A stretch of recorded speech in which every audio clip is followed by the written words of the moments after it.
iniciando mais uma conversa com Lani Menezes. E claro, gente, uma conversa sempre com assuntos relevantes e que soma sempre a experiência dos nossos convidados. E hoje, a minha convidada é a médica Guilhermina Galvão.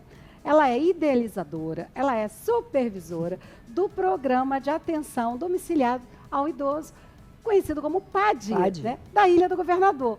Tudo bem? Tudo bem, graças a Deus. Boa. Muito obrigado pelo convite. E vamos conversar. Vamos conversar. E, gente, antes de começar esse bate-papo, que eu tenho certeza que você vai se interessar, porque o assunto é muito relevante para o nosso conhecimento, eu peço a você para sempre, curtir, compartilhar. E se você ainda não segue o canal, segue lá, acione o sininho, porque toda vez que tem um vídeo novo, você é notificado e aí acompanha nossas redes sociais. E aí, já perguntando, já começando, conta pra gente como é que foi o fundamento, né, desse projeto, desse programa tão conhecido e que atende tantas pessoas. A gente, resumindo, porque é uma história longa, nós somos do Hospital Municipal Paulino Werneck desde sempre. E em 1997, eu estava na direção do hospital, e o Hospital Paulino Werneck era o único hospital da Ilha do Governador, hospital geral, com emergência, com cirurgia, com clínica médica, etc, etc. Mas era um hospital de poucos leitos. Uhum. Então, os pacientes crônicos davam entrada, iam para a enfermaria, ficavam na enfermaria se estabilizando e depois iriam para casa. Só que pacientes crônicos, eles precisam de acompanhamento.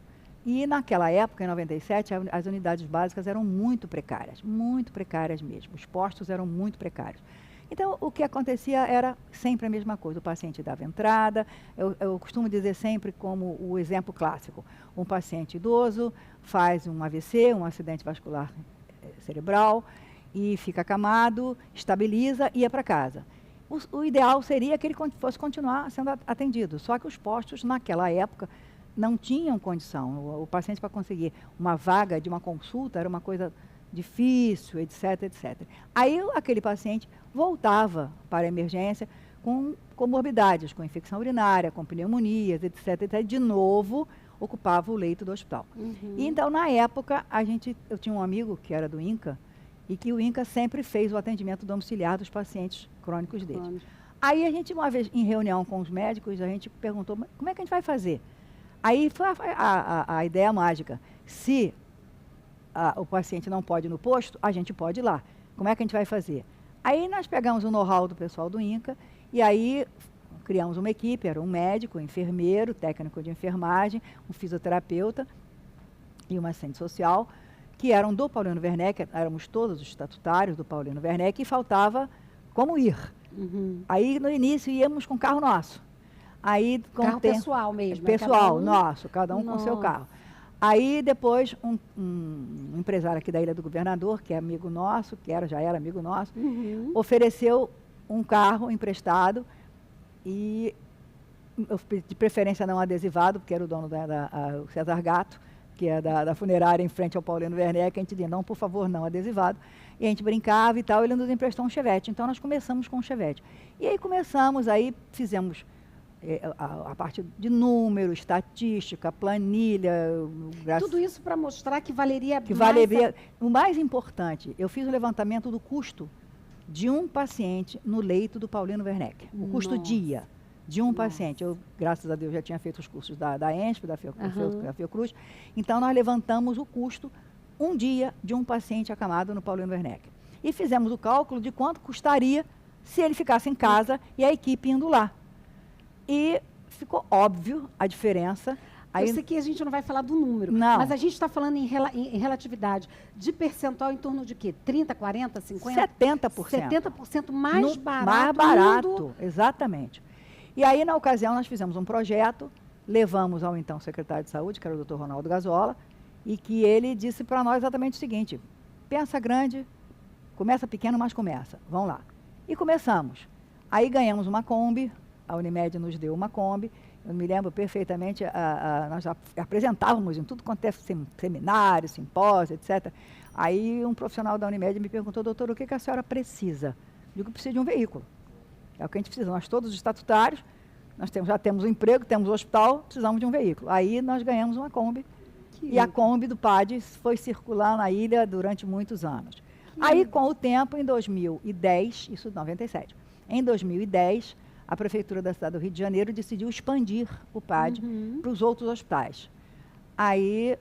Mas aí foi por uma organização social, nós, estatutários, continuamos no Paulino Werneck e Salgado Filho, Miguel Couto, foram também com suas respectivas equipes PAD, de acordo com o número de pacientes acompanhados. Em 2011, o Ministério da Saúde expandiu para o Brasil inteiro. E aí foi criado o Melhor em Casa. Que é esse desenho.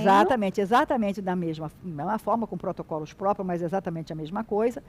E nós começamos lá atrás. Nós somos os pioneiros. Ficamos sabendo depois, com o tempo, que a doutora Mariana Borges, que hoje é a coordenadora do Ministério da Saúde, do Melhor em Casa, nós começamos em agosto de 97. A doutora Mariana Borges começou em janeiro de 98, Nossa, em Betim. Ou seja, pelos mesmos motivos, ela começou em Betim. Eu brinco com ela é parceiríssima, nossa amiga, eu digo, aquele tempo não tinha internet. Então, a gente não sabia o que se fazia. Ela não se sabia o que fazia. E aí, hoje, é um programa fantástico no Brasil inteiro. Hoje o Ministério da Saúde, inclusive, gratifica o município por equipe para poder fazer o acompanhamento do paciente acamado, tem protocolos próprios e tal. E é isso. E a gente tem um prazer imenso de ter começado isso lá atrás e continuamos. O Paulino Werneck fechou, mudou de perfil, o Evandro Freire assumiu como Hospital da Ilha do Governador, só que nós permanecemos no espaço do Paulino Werneck. A nossa sala se manteve lá, porque a equipe Paulino Werneck, ela cobre toda a Ilha do Governador. Aí deixa eu aproveitar uma pergunta. Fala. Quando você fala desse grupo multidisciplinar, ele é composto de quais profissionais? Hoje, até pelo protocolo do Ministério, são 40 horas médico, cada equipe, que chama de EMAD, Equipe Multidisciplinar de Atenção Domiciliar, Atendimento Domiciliar. Então, 40 horas médico, 30 horas de enfermeira, 3 técnicos de enfermagem e um fisioterapeuta. Como todos nós somos estatutários, nós temos a carga horária própria do município do Rio de Janeiro. E nós, com o fechamento do Paulino, eu pesquei os profissionais para a segunda equipe, porque a Ilha do Governador justificava, por habitante, justificava ter uma segunda equipe, ter 2 EMADs. Então, nós hoje temos 2 EMADs e tem a EMAP. A EMAP é a apoio, a equipe de apoio, que é a fonoaudiologia, a psicologia, a assistente social e todos os outros profissionais. E nós não temos assistente social, porque no município do Rio de Janeiro, na época, na saúde, a assistente social não era da saúde, era da Secretaria de Assistência Social. Mas nossos contatos, nós utilizamos, todos somos equipes PAD. Então, as assistentes sociais das outras unidades nos dão apoio. Então, isso vai alinhando. Mas olhando o tempo, a gente está falando de mais de 20 anos. Sim, 27 para ser mais exato. 27. Nesse período de 27 anos, você olhando assim, o que você sente que mudou especificamente desse grupo que vocês idealizaram, iniciaram e para a aplicação hoje? O que você sente de maior mudança? A grande mudança, primeiro, as possibilidades.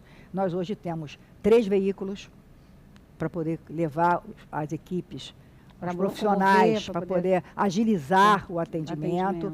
Nós temos 3 equipes, nós temos facilidade para conseguir determinados exames. Nós temos as clínicas da família, que dentro da Ilha do Governador é tudo o mesmo espaço. As clínicas da família acompanham pela atenção básica os moradores da Ilha do Governador.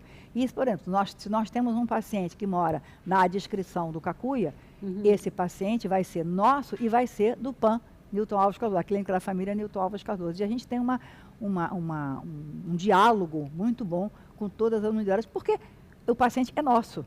Ele vem para nós, tem alta, volta para a clínica da família. A clínica da família acompanha e, quando percebe que há algum tipo de estado crítico, em vez dele ir para o hospital, ele volta para nós. A ideia é deshospitalizar.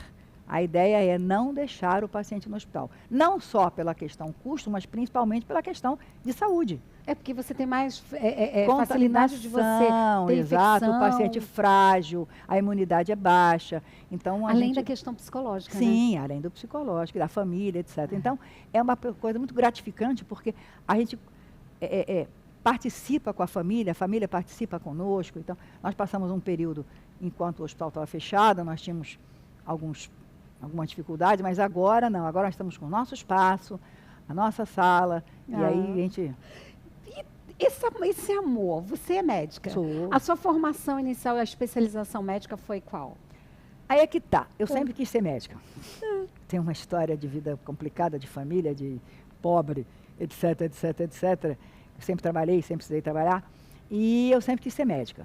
E eu fiz formação cirúrgica. Que legal. Eu sou obstetra, sou cirurgiã ginecológica, fiz proctologia, então a minha formação médica é cirúrgica.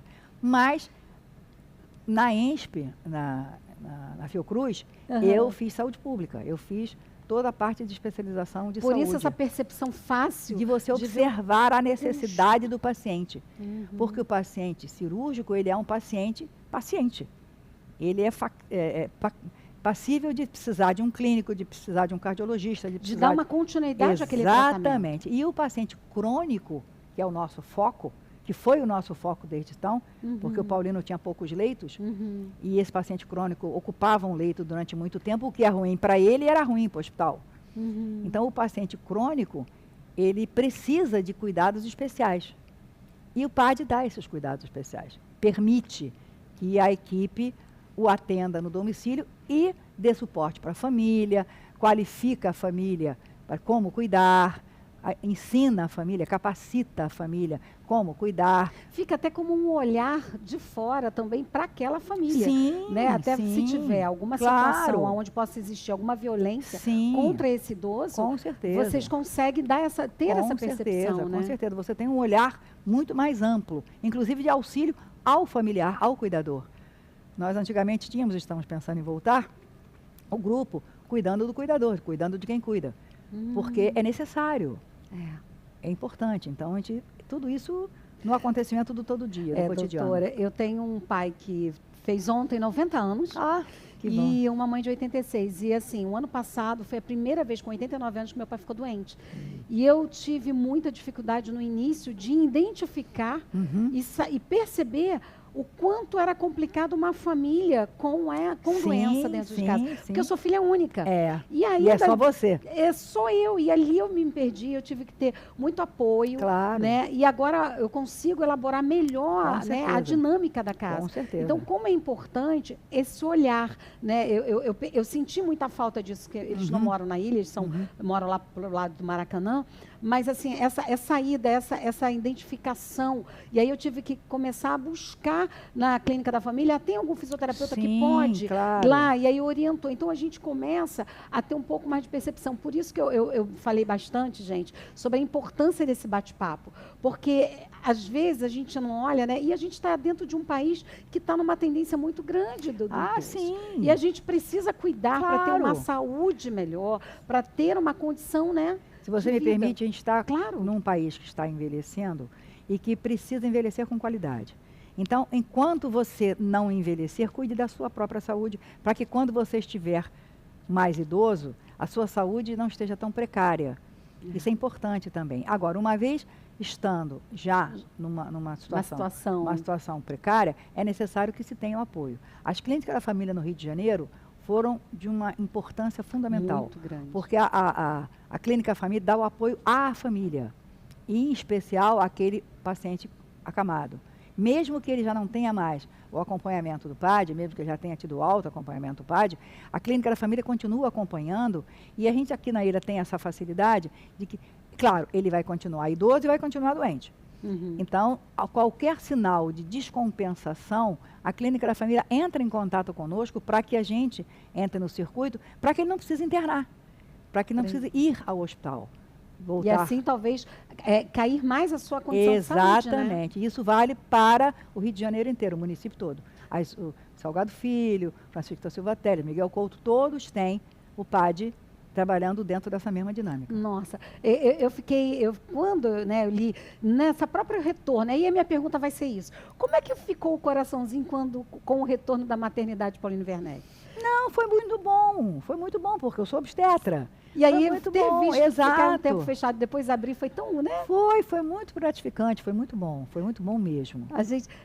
Eu fiquei olhando as matérias e eu vi exatamente isso, a profundidade do que a gente tem, assim, esse trabalho da gente poder entender, sabe? E apoiar. Sim. Porque muitas vezes, como a senhora falou, existe um programa no federal, né, que é Melhor em Casa. Sim, que é esse. Que é o PAD. Que é o PAD. Que eles só trocaram o nome. Exato. Porque no Brasil ele é Melhor em Casa. No município do Rio de Janeiro, foi pactuado, é o Melhor em Casa, mas foi pactuado de continuar o nome PAD, que foi o nome original.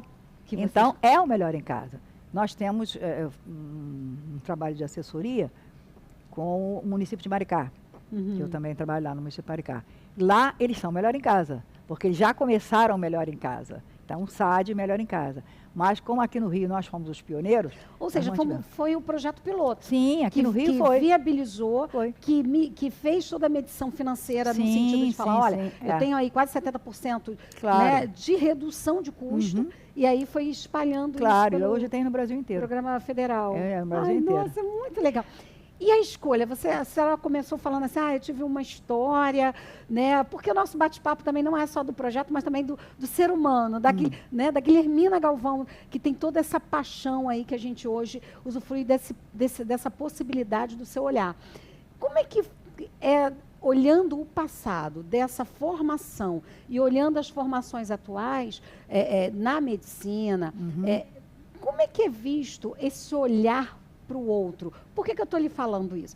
Porque eu senti muito, nessa visão que eu falei, de começar a conviver com a questão da saúde dos meus pais, eu me deparei com profissionais de N situações. Sim, claro. E eu peguei uma geração nova, também da UFRJ, que uns eram tão amáveis, com tanta humanização, e peguei outros que não estavam nesse sentimento. Era muito pontual no técnico. Como é que a gente vê isso? Houve alguma mudança de lá para cá? Lá antigamente era mais paixão? Não, lá sempre foi a mesma coisa. Porque é um indivíduo, é a pessoa, é o ser humano. Naquela época a população era menor. Tanto o usuário como o profissional. Hoje nós tivemos um aumento populacional, tanto de usuários como de profissionais. Mas é mais ou menos a mesma coisa. A mesma coisa. Tem que ter muita paixão para viver na saúde, O ideal é que se tenha. Né? A paixão, ela é grandiosa. Deixa eu fazer um comentário com você, que eu estou preocupado com a hora. Nós fizemos um trabalho recentemente, que vocês cobriram, com uma senhorinha amiga nossa, que passou a ser nossa amiga, Dona Auristela, que fez 100 anos. Nossa. Aquilo foi uma coisa tão gratificante para nós, que é uma família parceira, ela continua paciente nossa. E ver acontecer e poder... digamos assim, registrar isso foi muito gratificante. E teve muitas. Não, eu ia lhe fazer essa pergunta. Qual que você destacaria? Assim, eu sei que deve ter várias, mas uma história para compartilhar conosco desse prazer de você olhar e falar assim, valeu a pena todo o esforço, todo o sacrifício, toda a luta, porque colocar um projeto novo não é fácil. Sim, claro. Né? A gente não está falando de algo particular, pelo contrário, a gente está falando de recursos públicos que têm muito mais dificuldade. Claro. Qual que você destacaria, além dessa, nós temos vários, nós temos vários. Toca no coração nós temos vários, eu não posso te dizer individualmente, porque a gente tem que ter a autorização familiar. Mas tem vários pacientes que fizeram história com a gente, que a gente, inclusive, hoje ainda tem pacientes que são, assim, mega parceiros e que continuam conosco, porque é o prazer, é a família que chega junto, é o paciente que... Você não vai pegar um paciente crônico e vai sair dançando valsa. Ele vai ter as limitações, vai conseguir chegar até um determinado patamar, e daí a ideia é a manutenção do patamar, com a família tendo suporte, com a família tendo apoio, e a gente chegando junto. É porque olhando pela história de 27 anos, você já pegou o idoso do início, Sim. que aí já vem, dependendo da família, você já está pegando o idoso dessa família pela Claro. segunda geração de Sim, idosos, sim, né? sim, sim. Tem vários, vários. Vários. Só que eticamente a gente não pode Não orientar. pode. Mas é muito interessante, né? E hoje, olhando, dona Guilhermina, o que seria ainda um sonho para realizar dentro dessa área que você pudesse falar assim, ó, eu ainda tenho esse sonho aqui, ou você acha que dentro desses programas, a gente, dentro do que você iniciou, idealizou lá, você já está cumprindo, ou o que é mais? O que, Não, que a gente sempre quer mais, seria? mas a ideia, o programa Melhor em Casa federal já dá suporte o necessário. Então, a gente está, como o Paulino ficou fechado há muito tempo e a gente não tinha muito espaço, então o que a gente está querendo voltar a fazer são as reuniões com os cuidadores, bater o papo junto com cuidadores reunidos, com a psicóloga, com todo mundo. Isso que a gente está, é um foco nosso, assim, de imediato, que ainda não aconteceu, mas vai acontecer. E tocar a vida, fazer com que a coisa aconteça. E é muito bom, a Ilha do Governador é interessante, porque é uma cidade do interior fechada. Então você vê as famílias, e nós temos uma paciente que foi paciente nossa, não era idosa, era uma jovenzinha, e que era uma neuropata grave, crônica, tinha tracostomia, eles moravam numa situação muito ruim, numa das comunidades da ilha, e ficou conosco até o óbito, a gente sabia que ela não ia durar muito tempo, e a mãe continuou amiga nossa. A mãe continuou amiga nossa e recentemente ela me manda uma informação dizendo que consegui a minha casa, olha que Ai, coisa que boa. legal. Aí fiquei muito feliz, contei para a equipe e tal, porque a gente continua fazendo contatos, né? A gente continua tendo os contatos, mesmo que o elo permanece. Mesmo que o paciente já tenha partido. E nesse contexto, não sei se você pode nos ajudar numa reflexão, quando a gente fala dos idosos, a gente ainda também tem um quantitativo muito grande que mora sozinho. Uhum. Como é que fica esse olhar, né? Porque eu vejo assim, mais uma vez, a partir dessa oportunidade que Deus me deu de acompanhar, né, a saúde dos meus pais, eu convivi com alguns dentro dos hospitais que eram sozinhos. E às vezes eu estava ali, aí tinha uma senhorinha, eu tentava ajudar dentro daquele contexto ali de ajudar ela a ir ao toalete. Como é que é visto isso nos Pois é, nos para o programas? Melhor em Casa, isso é um problema. Porque um dos protocolos é que o paciente acamado tenha um cuidador. Uhum. Um paciente acamado que mora sozinho, ele não tem condição de sobreviver.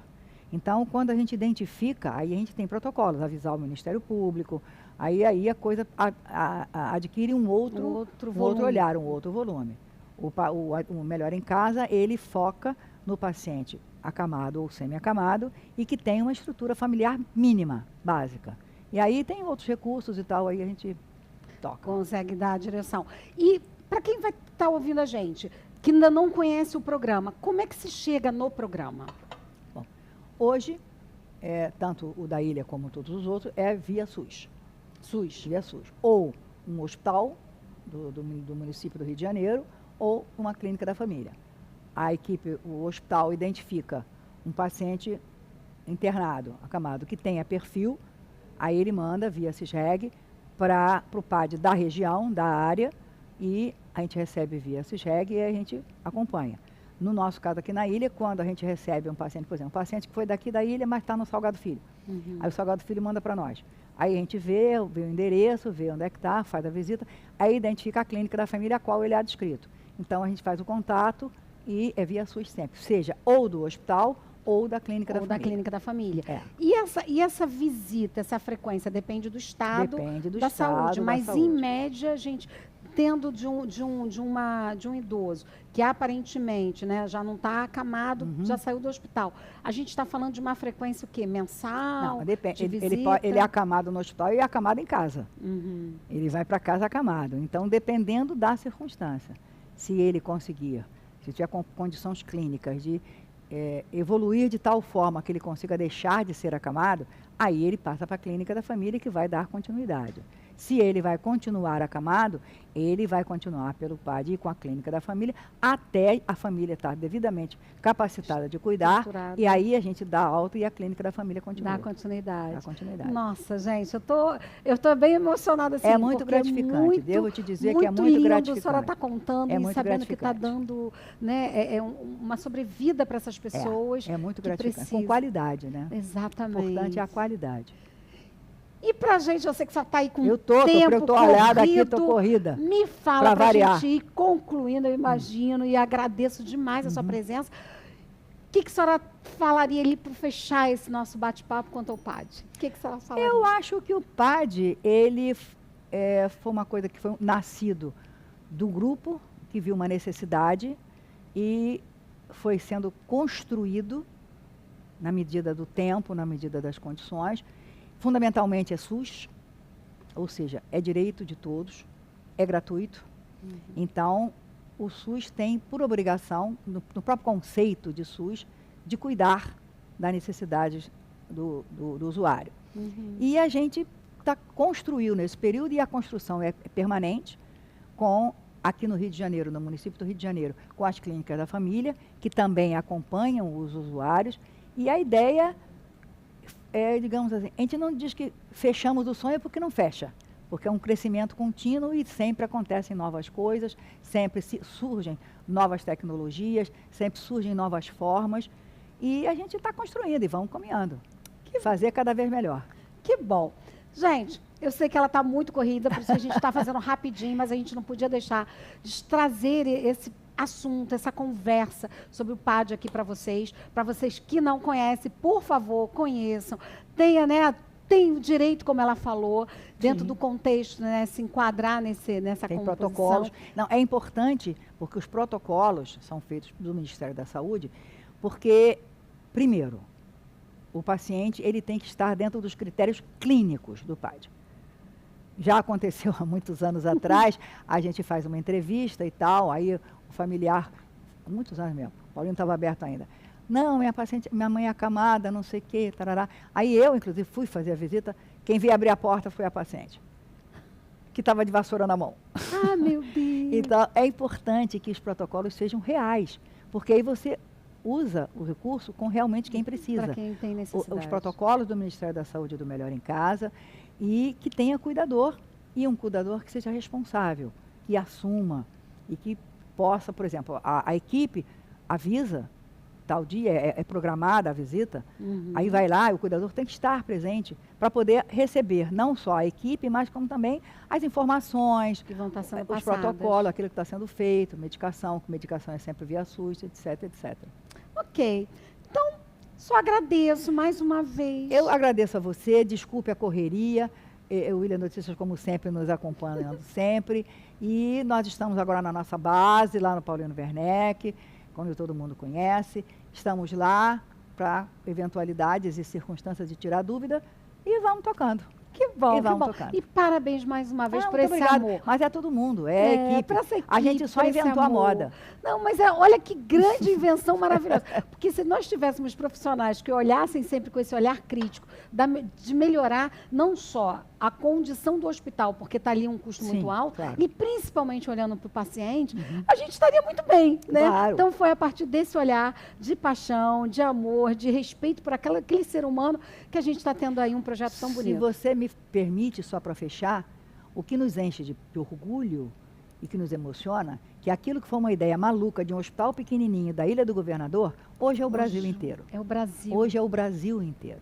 O Brasil inteiro tem acesso a esse recurso. E aí cada município desenvolve e faz de acordo com a sua necessidade. A partir de um protocolo Exatamente. básico, mas aí aí... O protocolo do Ministério vai tocar. Mas então, é isso que a gente agradece. A Ilha do Governador de parabéns. Tá, com certeza. Toda a equipe. Tá bom? Olha, gente, um beijo para vocês, Beijos. Muito obrigado por estar conosco. E olha, vem conhecer cada vez mais esses projetos maravilhosos. E desculpe a correria. Obrigada, tchau. Tchau.